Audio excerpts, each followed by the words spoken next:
Saudi আরবের মেয়েরা আমাকে তাদের পার্টিতে দাওয়াত দিয়েছে, সেখানে যাচ্ছি। এক হাতে মোবাইল দিয়ে ভিডিও করতেছি, আর এক হাত দিয়ে ড্রাইভ করতেছি। ফাঁকা রাস্তা, কোথাও কোনো গাড়ি ঘোড়া নেই। দেখেন, আমি সম্পূর্ণ একা একা যাচ্ছি। আসলে এই দেশে গাড়ি চালাবার মজাটাই আলাদা, কারণ পুরো রাস্তাটা ফাঁকা। এই যে দেখেন, কোনো রাস্তা নেই, কিন্তু সম্পূর্ণ রাস্তাটাই ফাঁকা। আর এগুলো হচ্ছে পাথরের ছোট ছোট গুড়া। আর এখানে কিন্তু কোনো রাস্তা নেই।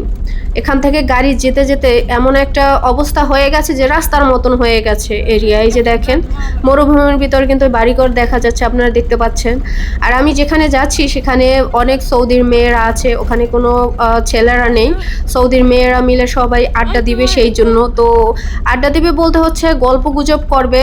যেহেতু আমি ওদের সাথে এতদিন ধরে আছি, সেই ভালোবাসার খাতিরে হয়তো আপনারা মনে করতে পারেন সেখানে আপনি একজন বাঙালি মেয়ে, আপনাকে কেন ডাকতেছে।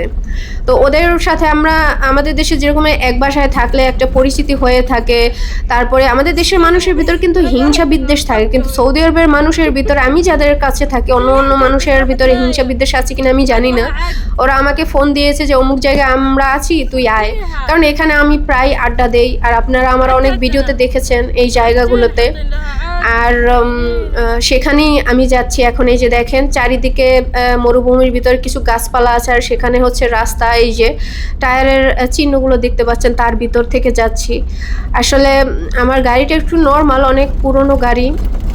হয়তো আপনারা ভাবতে পারেন যে কি গাড়ি চালায়, সেই গাড়ি দিয়ে আবার এইটা সেটা কত ধরনের কত কথা মানুষ বলতেই পারে। বাট আমার কাছে এটা আমার সোনার হরিণ।